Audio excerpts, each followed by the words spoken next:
Okay, आइए आज हम लोग भूगोल विषय के अंतर्गत पृथ्वी पर सूर्य की स्थिति के बारे में अध्ययन करते हैं। ठीक है। पृथ्वी पर सूर्य की स्थिति का अध्ययन करने के लिए हम एक फिगर बनाने का प्रयास कर रहे हैं और आप लोग भी ध्यान से इसको देखिएगा। इस तरीके से अगर देखा जाए तो ये क्या है, सूर्य है और ये जो है पृथ्वी है। ठीक।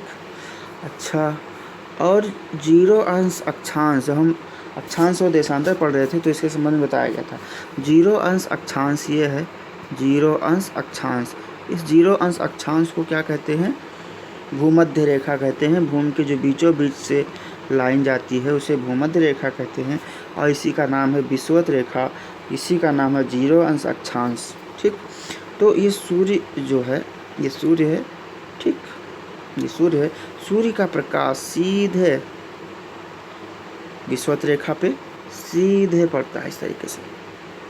ठीक, सीधे में पड़ता है। अच्छा, 0 अंश अक्षांश से ऊपर अगर ये 23.5 अंश और 0 अंश अक्षांश से नीचे 23.5 अंश, तो 23.5 अंश ये, 23.5 अंश ये। ठीक है, ये 23.5 अंश क्या कहलाता है? तो ये 23.5 अंश नॉर्थ में जो होगा वो कर्क रेखा कहलाएगा। क्या कहलाएगा? कर्क रेखा कहलाएगा। और 23.5 अंश साउथ यानी नीचे की तरफ जो ये होगा, ये 23.5 अंश साउथ होगा, इसको मकर रेखा कहेंगे। क्या कहेंगे? ये है मकर रेखा और ये है कर्क रेखा। हम चार्ट में लिख दे रहे हैं, आप ध्यान दीजिएगा। 23.5 अंश नॉर्थ में कर्क रेखा होगा और 23.5 अंश साउथ में मकर रेखा होगा। ठीक, ये अक्षांश देशांतर में कंफर्म कराया गया था। अच्छा, सूर्य ये जो प्रकाश होगा वो 0 अंश अक्षांश पर सीधे पड़ेगा। ठीक, पृथ्वी जो है सूर्य का चक्कर, पृथ्वी सूर्य का चक्कर दीर्घवृत्ताकार में लगाती है, एलिप्टिकल। ठीक है, दीर्घवृत्ताकार में लगाती है। एक बार ऊपर जाती है, फिर बीच में आती है, फिर नीचे आती है, फिर बीच में आती है, फिर ऊपर जाती है। इस तरीके से सूर्य का जो है पृथ्वी चक्कर लगाती है। ठीक है। अच्छा, और जब सीधे होगी तो ये देखो, इसका जो सूर्य का प्रकाश होगा वो मकर क्या कहते हैं, भूमध्य रेखा पर या 0 अंश अक्षांश पर होगा। ठीक, इस तरीके से। और फिर जब पृथ्वी नीचे जाएगी तो सूर्य का प्रकाश इस ऊपर पड़ेगा, इस तरीके से। और फिर जब पृथ्वी घूम के आएगी तो यहाँ पे पड़ेगा। फिर जब ये नीचे, पृथ्वी जब नीचे जाएगी तो सूर्य का प्रकाश ये पड़ेगा। और फिर जब पृथ्वी घूम करके ऊपर जाने लगेगी तो सूर्य का प्रकाश इस तरीके से नीचे पड़ेगा। ठीक, अब यहाँ पे कितनी स्थितियाँ बन रही, देखो। ये एक स्थिति ये हुई, फिर ये, फिर ये, फिर ये। ध्यान दीजिएगा, ये हम एरो बना देते हैं थोड़ा सा, ये स्थिति बनेगी ये। ठीक है, इस तरीके से रहेगा ये। अच्छा, अब देखिए, ये पूरी जो स्थिति है वो साल भर की है। कितनी की है? साल भर की है। और एक साल में, एक वर्ष में 12 महीने होते हैं। और कितनी स्थितियाँ बनी हैं? देखो, 1 2 3 4, तो 4 से 12 को भाग दे दीजिए, कितना बनेगा? 3। ठीक, 3 बनेगा। यानी 3-3 महीने में स्थितियाँ क्या होंगी? बनेंगी। 3-3 महीने की स्थितियाँ बनेंगी। ठीक, अब तीसरा महीना क्या होता है? वर्ष का तीसरा महीना क्या होता है? तो उत्तर होगा जो वर्ष का तीसरा महीना होता है वो जनवरी, फरवरी, मार्च। तो वर्ष का तीसरा महीना क्या होता है भाई? मार्च। तो ये 0 अंश अक्षांश पर इधर क्या पड़ेगा? ये मार्च पड़ेगा। अब मार्च तीसरा हुआ, तीसरे में फिर 3 जोड़ोगे तो 3-3 6, यानी छठा महीना दूसरी स्थिति को शो करेगा। तो छठा महीना क्या होता है? तो उत्तर होगा छठा महीना कि होता है जून। फिर छठे महीने में 3 जोड़ोगे, 6 3 9, तो 9वां महीना क्या होता है? तो उत्तर है कि 9वां महीना होता है सितंबर। तो यहाँ 0 अंश अक्षांश पे यहाँ पर क्या आएगा? यहाँ पे क्या आएगा? सितंबर। फिर 3 जोड़ोगे तो 9 में 3 जोड़ोगे तो 12 आ जाएगा। तो यहाँ पे जो महीना आएगा वो आएगा दिसंबर। क्या आएगा? दिसंबर। ठीक, तो ये हुआ मार्च, जून, सितंबर और दिसंबर। इतना बात समझ में आ गया होगा। इसको और क्लियर करने के लिए हम एक और फिगर बनाने का प्रयास कर रहे हैं। देखिए, तो अभी आप देखिए इस तरीके से कि सूर्य की स्थिति ये बीचों बीच में 0 अंश अक्षांश पे, ये 23 अंश नॉर्थ में मकर कर्क, और 23.5 अंश साउथ में ये क्या हुआ? मकर रेखा। ठीक है, स्थितियाँ जो बनी वो यूँ बनी ऐसे, फिर यहाँ, फिर ये 4 स्थितियाँ बनी। ठीक है, तो 21 मार्च ये क्या हुआ? 21 मार्च। ठीक है, यहाँ पे हम लिख देते हैं 21 मार्च। ठीक है, 21 मार्च। और यहाँ पे 21 जून, यहाँ पे 23, ध्यान दीजिएगा, 23 सितंबर। ठीक है, 23 सितंबर और फिर 22 दिसंबर। ये तिथियाँ याद रखिएगा, 21 मार्च, 21 जून, 23 सितंबर और 22 दिसंबर। ठीक, अच्छा, इतनी बातें समझ में आई। तो 4 स्थितियाँ बनी। अब आपसे प्रश्न पूछा जाता है कि अब देखिए यहाँ पे जब अक्षांश और देशांतर पढ़ा रहे थे तो ये जो 0 अंश अक्षांश है जिसे भूमध्य रेखा कहते हैं, ये पृथ्वी को 2 भागों में बांटती है।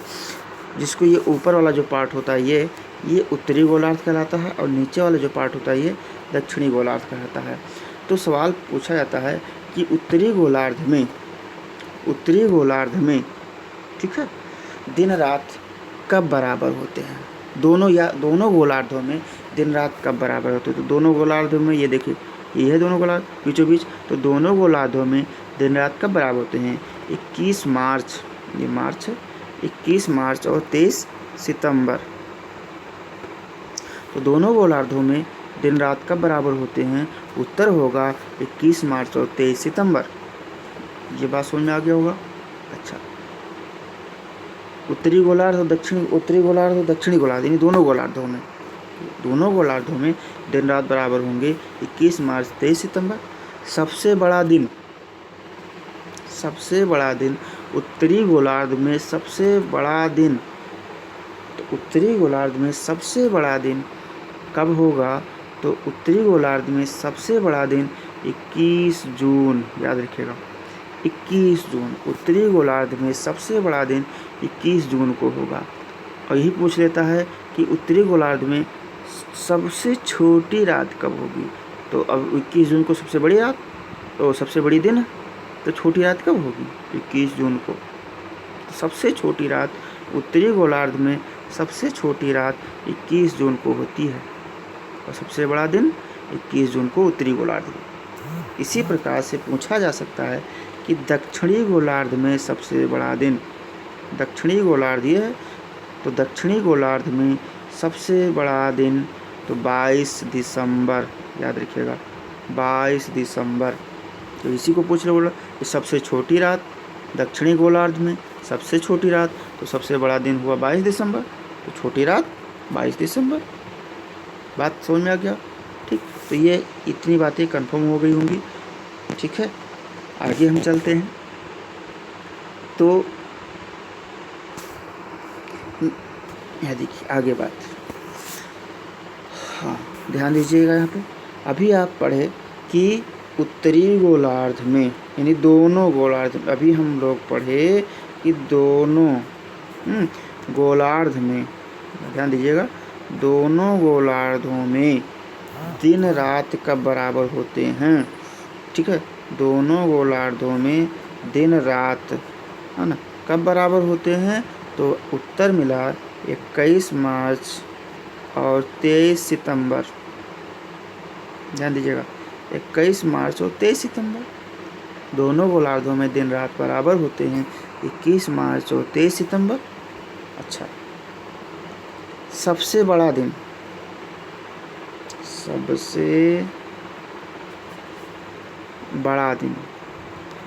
सबसे बड़ा दिन किस गोलार्ध में? उत्तरी गोलार्ध में। ठीक है, उत्तरी गोलार्ध में सबसे बड़ा दिन कब होगा? तो उत्तर है उत्तरी गोलार्ध में सबसे बड़ा दिन 21 जून को। 21 जून को। इसी में पूछ लेते हैं कि सबसे छोटी रात, तो भी क्या कहोगे? 21 जून। भाई बड़ा दिन, सबसे बड़ा दिन हुआ तो उत्तरी गोलार्ध में सबसे छोटी रात 21 जून को होगी। तो ये 24 ही घंटा तो होगा। ये बात समझ में आ गया होगा। अच्छा, अगला इसी में पूछा, अभी बताया गया सबसे बड़ा दिन दक्षिणी गोलार्ध। अब बात होती है दक्षिणी गोलार्ध। ठीक, तो दक्षिणी गोलार्ध में 22 दिसंबर चले आइए। 22 दिसंबर, छोटी रात 22 दिसंबर, कहाँ? दक्षिणी गोलार्ध में। ठीक, अब तिथियों के नाम कुछ दिए गए हैं, ये ध्यान दे दीजिए। तिथियों के नाम, जो तिथि दिए गए हैं उनके कुछ नाम हैं। ठीक है, तो अब आप सीखेंगे तिथियों, ठीक है, के नाम। ठीक है, या तिथियों को कुछ नाम दिया गया है। ठीक है, क्या नाम दिया गया है वो ध्यान दीजिए। तो तिथियां जैसे आप अभी देखिए, हमने लिखा 21 जून।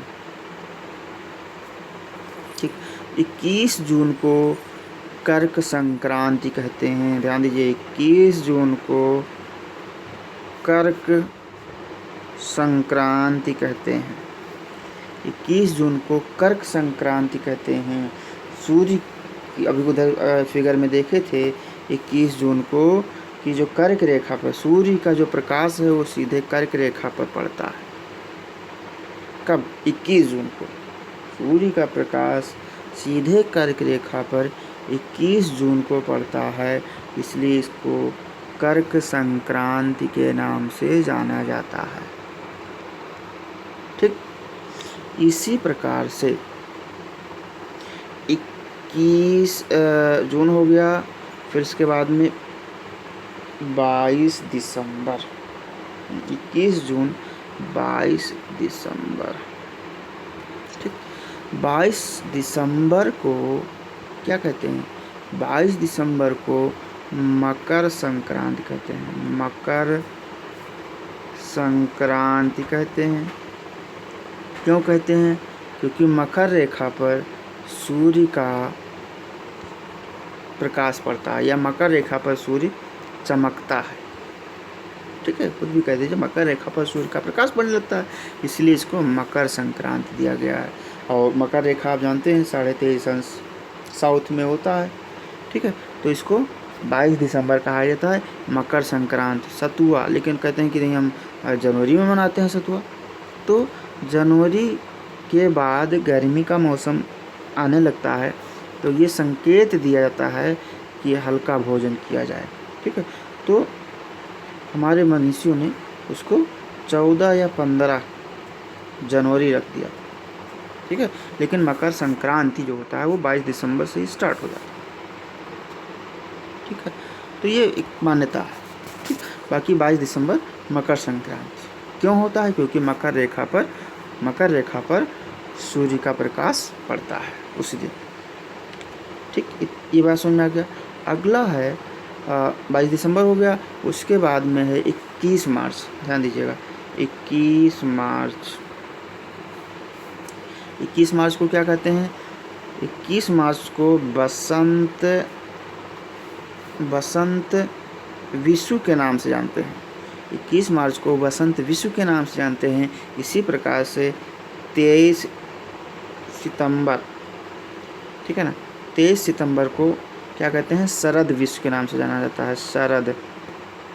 शरद विषु के नाम से जाना जाता है। 23 सितंबर को शरद विषु के नाम से जाना जाता है। विषु क्या होता है? जहाँ रात और दिन बराबर होते हैं उसे विषु कहा जाता है। ध्यान दीजिएगा, रात दिन बराबर, ठीक, रात दिन बराबर, उसे क्या कहते हैं? विषु कहते हैं। क्या कहते हैं? विषु कहते हैं। रात दिन बराबर उसे विषु कहते हैं। ठीक, तो अभी आप देखें कि 21 मार्च और 23 सितंबर को दिन रात बराबर होते हैं, तो उसे विषुव कहा जाता है। अब इसमें कुछ ऋतुओं का भी निर्धारण किया गया है।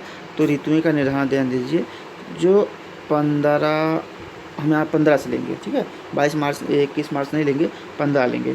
15 मार्च जनरल, 15 मार्च से 15 जून, शार्ट में लिख दे रहे हैं, 15 मार्च से 15 जून, ये क्या है, ग्रीष्म ऋतु है। क्या है, ग्रीष्म ऋतु है, ठीक है। इसको ग्रीष्म ऋतु कहा गया है। 15 मार्च से 15 जून तक का जो समय है, ये ग्रीष्म ऋतु का समय होता है।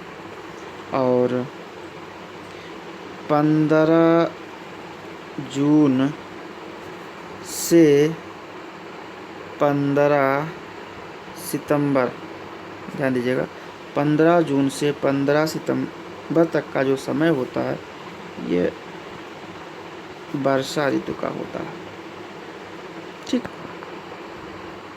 इसी प्रकार से 15 सितंबर से 15 दिसंबर, 15 सितंबर से 15 दिसंबर तक का जो समय होता है, वो शरद ऋतु का होता है, शरद ऋतु का होता है। और 15 दिसंबर से, ध्यान दीजिए, 15 दिसंबर से 15 जनवरी तक का जो समय होता, 15 दिसंबर से 15 मार्च, ध्यान दीजिएगा, ये 15 दिसंबर से 15 मार्च तक का जो समय होता है, यह समय शीत ऋतु का होता है, ठीक। तो ये ऋतु का हुआ। इस तरीके से ये पूरा कंप्लीट, ठीक है, पूरा कंप्लीट लेक्चर हुआ पृथ्वी पर सूर्य की स्थिति। Thank you so much. उम्मीद है आप लोगों को अच्छा लगा होगा।